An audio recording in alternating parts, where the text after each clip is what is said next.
오늘 말씀도 요셉 이야기가 저번 주에 이어서 펼쳐지는데요.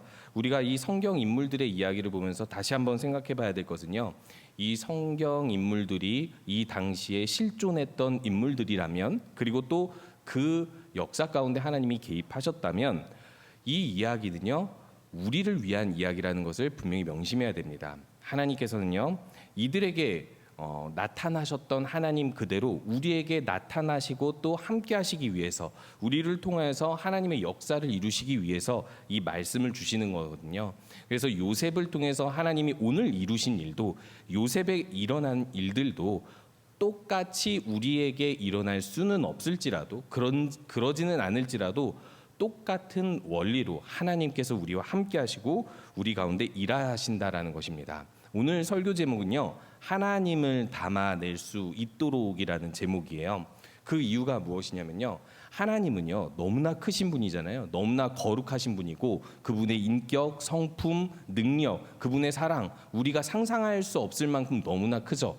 그런데요, 중요한 건 뭐냐면 그 하나님을 나타내고 드러내려면 우리의 삶 속에서 하나님을 담아내야 되는데, 사실 우리들은요 그만큼 능력도, 그만큼 성품도, 그만큼 믿음도 훌륭하지 않다라는 것을 알아야 한다는 것입니다. 그러면 어떻게 하면 하나님이 요셉을 쓰셔서 이 당시에 하나님을 나타내신 것처럼 우리에게도 똑같이 일하실 수 있는가? 이 요셉이 오늘 이야기에서 애굽의 총리가 되는데, 이 사건을 통해서 함께 살펴보았으면 합니다. 먼저 이 41장 처음부터 한번 보도록 할 텐데요. 41장 처음에 바로 왕이 꿈을 꾸기 시작합니다. 사실 이게 꿈을 꾸는 것이 우리들이 그냥 평범하게 우리들이 꾸는 꿈이랑 비슷할 것이다 이렇게 생각하면 안 됩니다. 이 바로 왕은요 애굽 온 땅을 다스리는 왕이고요. 이 당시에 이집트 파라오는요 어떤 책임이 있냐면 나일강이 불어나서 농사가 풍년이 되게 하는 책임을 가지고 있었어요. 사실 이상한데요. 왜 애굽의 왕 바로가, 이집트 파라오가 뭘 할 수 있다고 나일강을 불려서 풍년이 되게끔 해야 될 책임을 가지고 있나요? 그 당시에 있었던 많은 국가의 왕들은요 제정일치라고 해서 종교와 정치가 일치되어 있었고, 그것이 권력이었고 힘이었습니다. 그래서 자기들에게 이로운 쪽으로 종교 행사를 했고, 그걸 통해서 사람들에게 이렇게 생각하게 만들었어요. 자, 봐봐, 너희들 이렇게 나라가 부강하고 부유해진 덕택은 다 나 때문이야. 왜? 신이 나를 썼기 때문이야. 그러니까 너희들은 나를 신처럼 떠받들어. 이런 메시지를 계속 주었기 때문에 사실상 이집트의 왕들은 대부분 이 나일강이 불어날 시기쯤 되면은 그때 그들만의 종교 행사, 우상 숭배를 했다고 보시면 됩니다. 그런데 바로 왕이 어떤 꿈을 꾸냐면요, 이런 꿈을 꿉니다. 나일강 앞에 서는 꿈을 꿔요. 나일강 앞에 선다라는 것은 바로 제가 지금 바로 앞에서 이야기했던 그들만의 종교 의식을 행하기 위해서 이 나일강 앞에 선다라는 거예요. 그러니까 이제 나일강이 불어날 시기가 됐으니까 내가 여기 나라의 왕으로서 이 나일강이 불어나도록 어떤 종교적인 행위를 해야 되겠는데 하고 꿈에서 그런 종교 의식을 하는 꿈을 꾸게 되는 거예요. 근데 이 꿈이 두 번의 꿈을 꾸게 되는데, 첫 번째로 이런 꿈을 꿉니다. 이 나일강에서 갑자기 살찐소 7마리가 올라오는데, 이 살찐소 7마리 옆에서 너무나도 야윈소, 도저히 힘이라고는 없을 것 같은 소 7마리가 올라와서 살찐 소를 잡아먹는 거예요.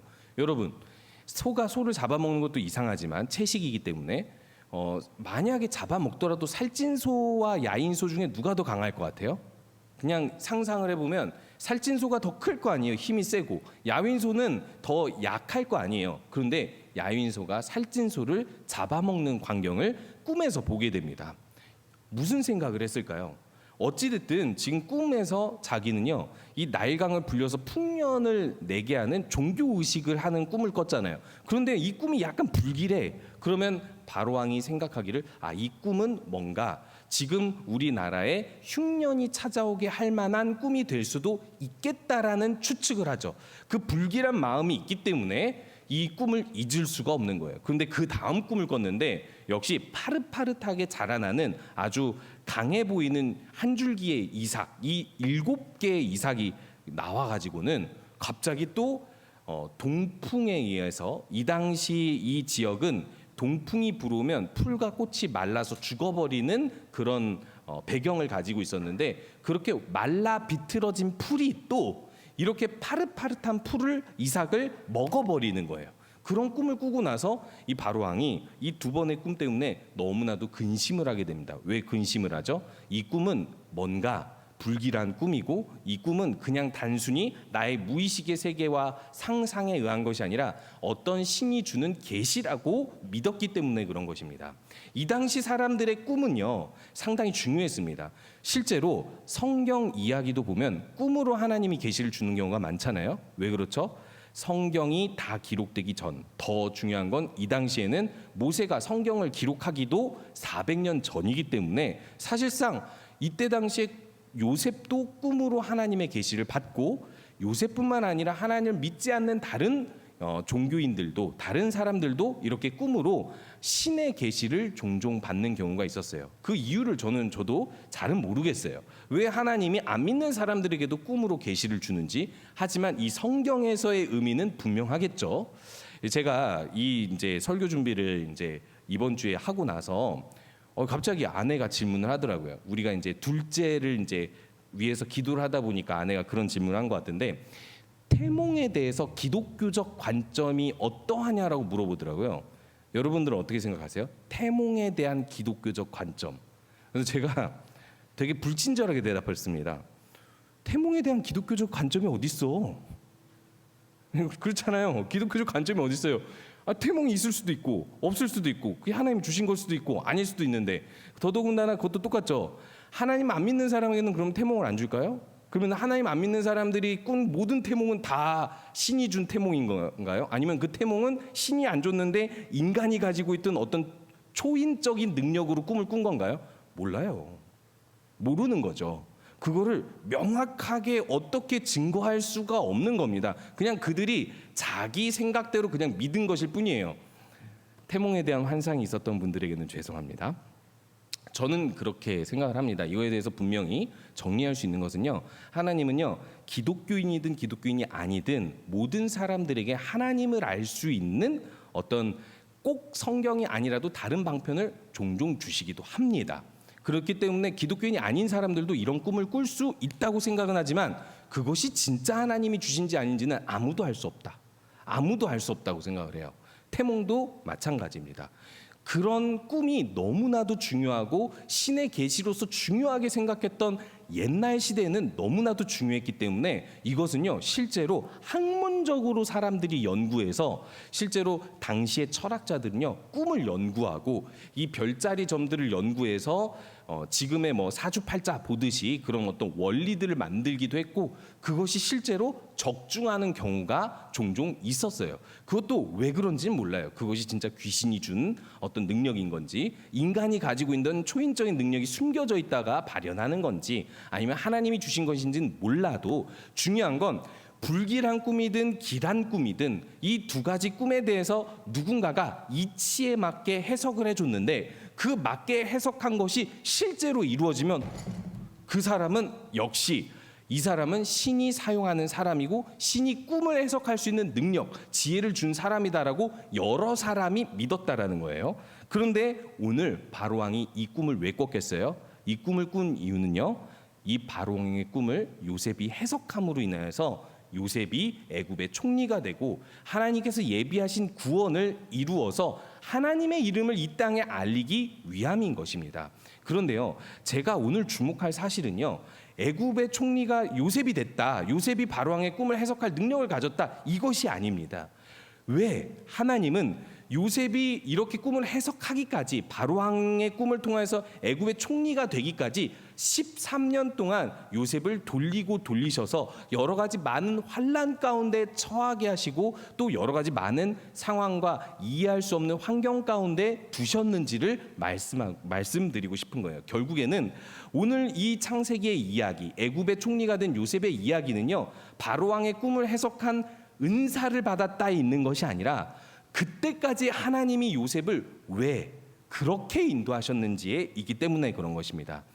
결국 우리가 요셉처럼 애굽의 총리가 되지는 않는다 할지라도 하나님께서 우리를 요셉처럼 쓰시려고 한다면 반드시 우리가 요셉과 같이 이렇게 단 한순간에 애굽의 총리가 되는 사건이 우리에게 중요한 것이 아니라 이렇게 13년 동안 혹은 그보다 더 많은 횟수 동안 더 많은 하나님을 담아내기 위한 사람이 되기 위한 그런 훈련의 과정들이 있다는 것을 우리가 함께 살펴보았으면 좋겠습니다.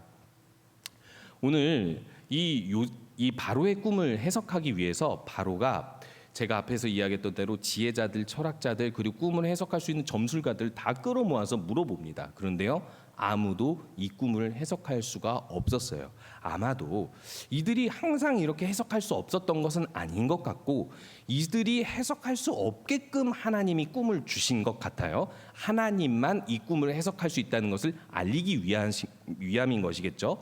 그런데 갑자기 이 바로 왕의 최측근 중에서 술 맡은 관원장, 여러분 느헤미야 아시죠? 느헤미야가 페르시아 왕의 술 맡은 관원장이었습니다. 이 술 맡은 관원장이라는 것은 이 왕이 자주 먹는 술을 이렇게 자기가 먼저 마셔보고 나서 이 술잔을 주기 때문에 아주 최측근 신하라고 할 수 있고 심지어 왕에게 조언도 해줄 수 있는 그런 아주 높은 직분의 신하예요. 그런데요, 이 술 맡은 관원장이 갑자기 생각이 난 거예요. 바로 왕의 꿈을 듣고 나서 이것을 해석할 수 있는 사람을 내가 이전에 감옥에서 만난 적 있는데 하고 생각을 해보니까 2년 동안 자신의 꿈을 2년 전에 해석해 주었던 요셉을 잊고 있었다라는 것을 기억하게 된 것입니다. 그래서 이 술 맡은 관원장이 요셉이 기억나서 바로왕에게 이야기하고 요셉을 감옥에서 꺼내와서 바로왕 앞에서 꿈을 해석하게 하죠.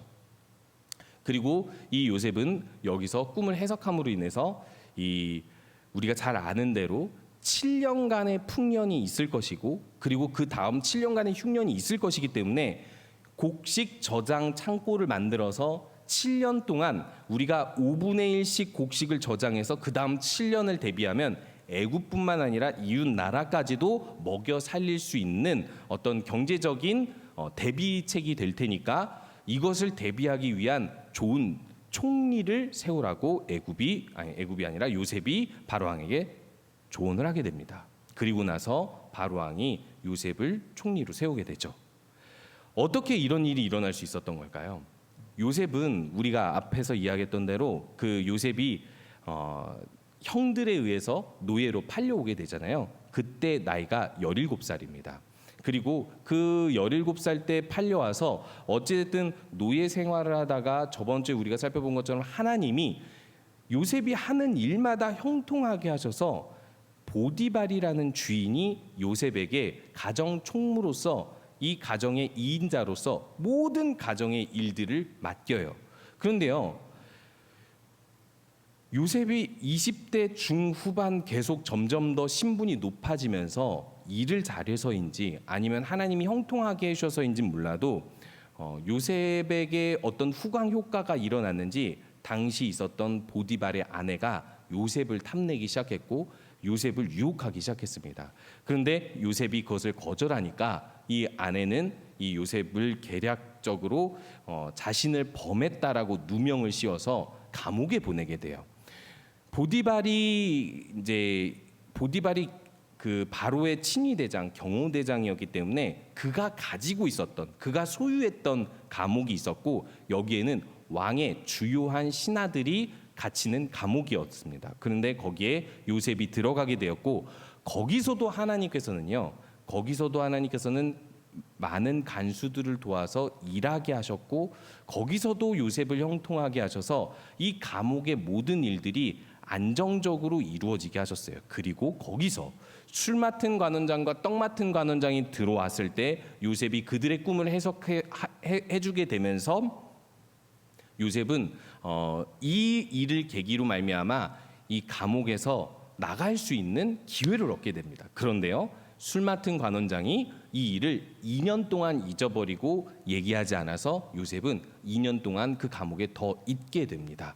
그리고 나서 요셉이 이 왕의 꿈을 해석했을 때 나이가 30세라라고 오늘 본문의 첫 구절에서 이야기하죠. 이게 되게 중요합니다.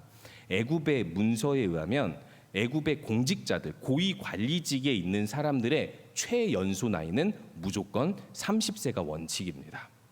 하나님께서 왜 13년 동안 요셉이 노예 생활을 하고 그리고 가정의 총무가 되었다가 또 다시 감옥에 들어가서 죄수 생활을 하다가 아무리 많은 사람들에게 선을 행하고 형통하게 해주어도 그 감옥을 2년 동안 나갈 수 없었던 이유, 하나님께서는 여기서 말씀해 주시는 거죠. 30세가 되어서 이 왕이 꿈을 꾸고 그것을 해석할 수 있는 때가 되기까지 하나님께서는 요셉을 만드신 것입니다. 첫 번째로 요셉을 어떻게 만드셨냐면요, 애굽의 총리로서 하나님의 일을 맡을 수 있는 사람으로 만들어 가세요. 요셉은 사실상 총리로서 일을 할 수 있는 사람이 아니었어요. 그냥 채색 옷 입고 어렸을 때부터 아버지 일을 돌보는 심부름꾼 정도밖에 안 되는 철없는 막내였잖아요. 그런데요, 요셉이 노예 생활하면서부터 하나님께서 형통하게 해주시니까 이 주인이 요셉에게 그 가정의 일들을 맡게 해줘요. 그런데 이 주인이 바로 왕 다음 2인자의 사람이기 때문에 감옥도 소유하고 있으면 밭과 집과 모든 애굽의 토지까지도 소유할 수 있다라고 우리들은 추측할 수 있거든요. 그러니까 토지 관리부터 시작해서 부동산 관리, 집 관리, 그리고 노예들을 부리는 것부터 시작해서 감옥의 간수들까지 요셉이 다 관리했다고 보시면 돼요. 나란 일에 반을 맡아봤다라고 그 11년 동안 그렇게 일을 해봤다라고 말할 수 있고, 역시 감옥 안에서도 왕의 이 고위 관직자들, 주요 신하들이 이 감옥에 갇히기 때문에 그들 가운데서 여러 가지 일을 담당했다고 할 수 있는 것이죠. 요셉이 30세에 애굽의 총리가 되어서 이 왕의 꿈을 해석하고 7년간의 풍년과 흉년을 견디게 하는 그런 모든 일들을 맡기까지 하나님께서는요, 요셉을 13년 동안 훈련시키신 것입니다. 여러 가지 많은 상황에 겪게 하시고, 그러면서 여러 가지 많은 훈련들을 통해서 요셉이 충분히 지혜로운 애굽의 총리가 되게 하신 거예요. 여러분들 이런 말 잘 아시죠? 하나님, 나에게 지혜를 주세요라고 기도했더니 하나님께서 지혜를 가질 만한 상황들을 주셨다라는 말이 있잖아요. 요셉은요, 한순간의 지혜를 가진 것이 아닙니다.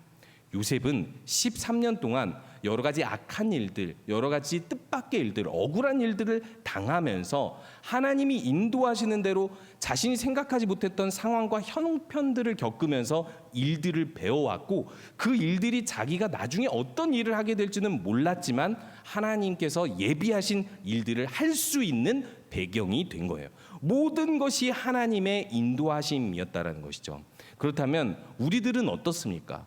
우리들도 항상 계획이 있어요. 아주 좋은 계획들이 있죠. 그런데요, 계획대로 우리의 길이 가지 않을 때가 너무 많지 않나요? 우리 학교, 진로, 그리고 직장, 사람들, 더더군다나 우리가 일하는 환경, 심지어는 봉사, 사역하는 환경까지도 모든 것이 우리의 뜻대로 되지 않을 때가 많습니다. 그런데요, 이것은 중요합니다. 항상 우리가 어떤 사람을 만나서 어려움을 겪을 수 있고 또 생각해보지 않았던 일들을 배우게 되는데, 그것은 반드시 하나님께서 나중에 우리들을 쓸 계획이 있으시기 때문에 우리들을 그 모든 상황으로 이끄시는 거예요. 여러분 한번 생각해 보시기 바랍니다. 만약에 여러분들이 이제 살아가면서 여러 가지 환경이 있지만 그 환경 속에서 나에게 좋은 환경만 있었으면 좋겠다라고 항상 꿈꾼다고 생각하고 그것이 이루어진다고 생각해 보세요. 그러면요, 여러분들은 항상 좋은 세상을 경험하는 것이 아니라 여러분들이 감당할 수 있는 세상은 아주 좁아지고 작아질 수밖에 없는 거예요. 만약에 우리들이 택시를 탄다고 해봅시다. 이 택시를 탔는데 50%의 불친절한 택시 기사가 있고 50%의 친절한 택시 기사가 있다고 해봅시다. 우리가 기도를 해서 우리가 응답이 돼가지고 항상 친절한 택시 기사만 만나요. 예를 들어 우리가 인터넷 배송을 하는데 항상 우리가 싼 걸 이제 구매하려고 하잖아요. 근데 우리가 싸면서도 항상 무엇이 좋아야 돼요? 품질이 좋고 그리고 내가 원하고 적당한 그런 품질이어야 되잖아요. 근데 항상 이렇게 인터넷에 있는 많은 정보들이나 광고들은 우리가 생각한 것과 좀 달라요. 우리가 잘 알아보지 못하는 부분들도 있지만은 이 사실상 우리들이 주문해 보면 주문 실패가 되는 경우가 많죠.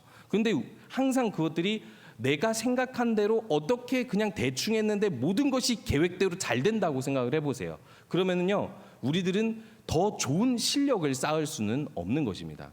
이번에 이제 인도네시아 단기 선교 준비하다가 이 기념품을 이제 구입을 하는데 우리가 첫 번째 기념품으로 결정했던 게 치약이었어요. 근데 너무 싸고 좋은 게 있어서 주문을 했는데 치약 꽉 있죠, 그 종이꽉. 그게 없이 튜브만 온 거예요. 딱 온 걸 이걸 받아보고 딱 꺼냈을 때 우리들이 이제 다시 회의를 하게 됐습니다.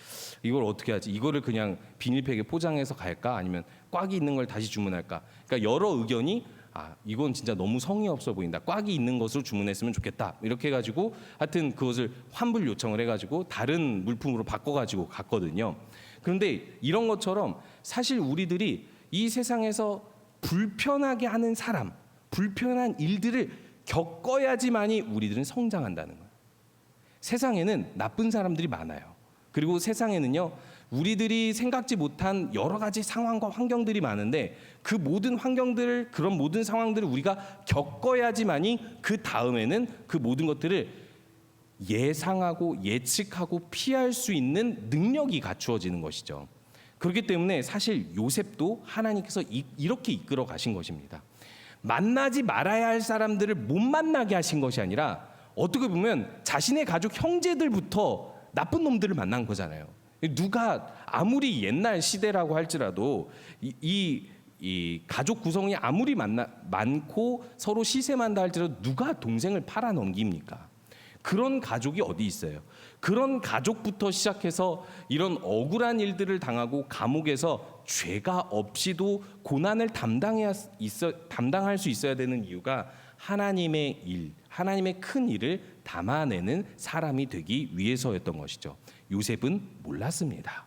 그저 딱 하나만 알았죠. 자신이 어렸을 때 꿈을 꾼 걸 보니 형들이 나에게 절할 만큼 나는 하나님께서 예비하신 좋은 위치로 올라갈 수 있겠구나, 이 정도만 예상했을 것입니다. 자신이 애굽의 총리가 되고 애굽의 총리가 되기 위해서 내가 오늘 노예로서 일해야 된다, 이렇게 생각 못했을 거예요. 아마도 요셉은요, 가정의 총무가 되기 전까지 이런 생각을 했을 겁니다. 왜 하나님은 나에게 그런 꿈을 주셔놓고서는 여기서 이런 삶을 살게 하시지? 도저히 납득할 수 없어 라고 생각을 했을 것이고, 형통하게 되어서 가정 총무가 되었는데도 불구하고 그 보디발의 아내 때문에 억울하게 감옥에 갇힐 때는 도대체 하나님의 뜻을 알 수 없어라고 요셉은 생각했을지도 모릅니다. 그런데 중요한 것은요, 그 요셉은 그 상황을 인정하며 살았다라는 거예요.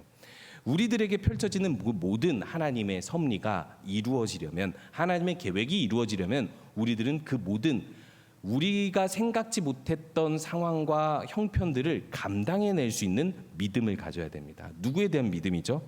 하나님에 대한 믿음. 하나님이 오늘 나를 여기로 이끄셨고 인도하셨고, 그래서 나에게 이런 준비와 계획들을 하게 하시는구나.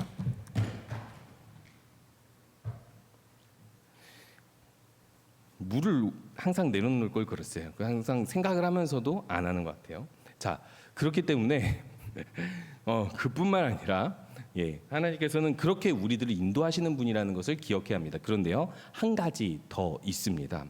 요셉이 하나님의 일들을 해낼 수 있고 하나님의 영광을 담아낼 수 있었던 사람이었던 것이요, 이 요셉이 가지고 있었던 한 가지 태도 때문인데요. 그것은 바로 왕이 이 요셉을 불러서 물어봤을 때 너는 꿈을 잘 해석할 수 있는 사람이라고 나는 들었다 했을 때 요셉이 한 대답에 있습니다. 요셉이 무엇이라 대답하냐면요, 이렇게 대답합니다.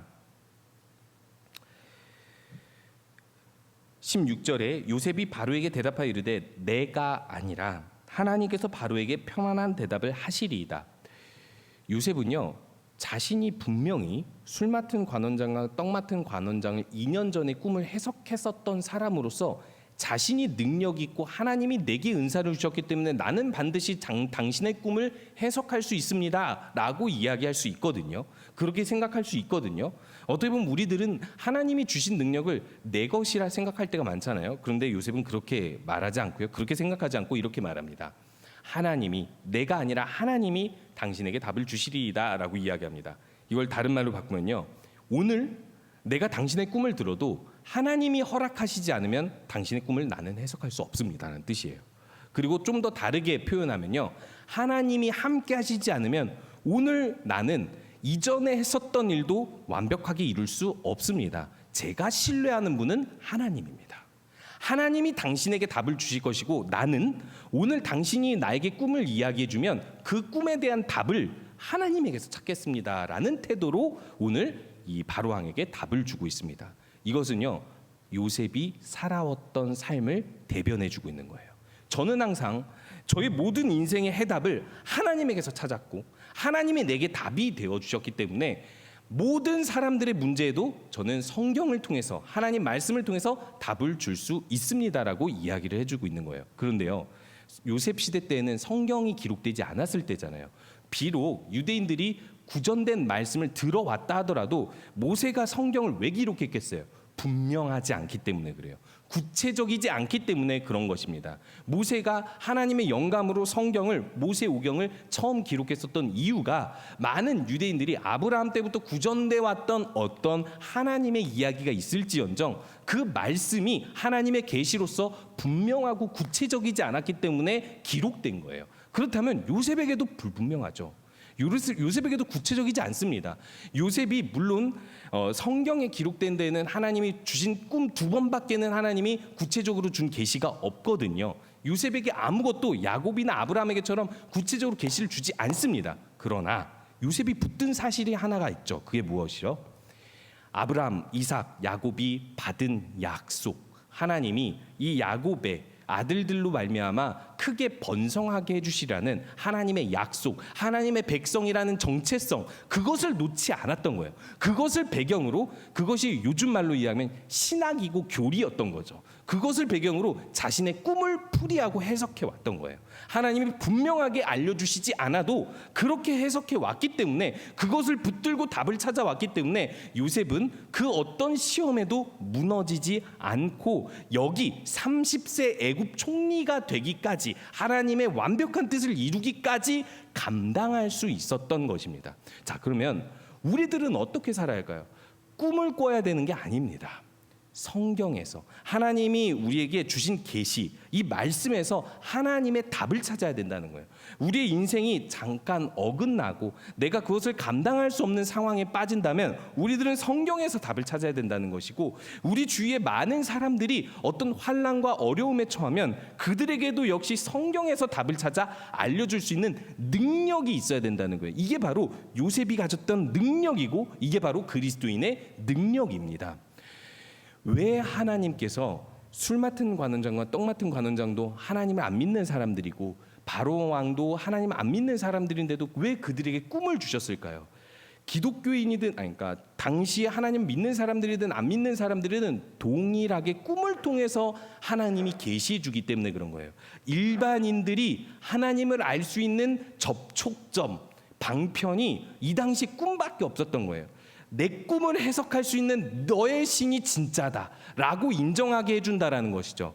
마찬가지예요. 지금 우리 현대인들의 많은 하나님을 모르는 사람들 가운데 우리가 섞여 살면서 우리들이 성경 속에서 답을 찾아서 그들에게 제공해 줄 수 있다면, 그것이 어떤 형태로든 그렇게 하나님 안에서 답을 찾아 말해줄 수 있다면, 그들은 모두가 다 우리가 믿는 하나님을 알고 믿지는 않는다 할지라도 누군가는 깨닫지 않겠어요? 너희가 믿는 하나님은 다르구나, 역시 진리구나, 이것을 깨닫지 않겠습니까? 그렇게 우리가 언제나 하나님에게서 답을 찾아서 많은 사람들에게 하나님을 알릴 수 있는 그런 요셉과 같은 태도로 살아가는 우리 모든 청년들이 되시기 바랍니다.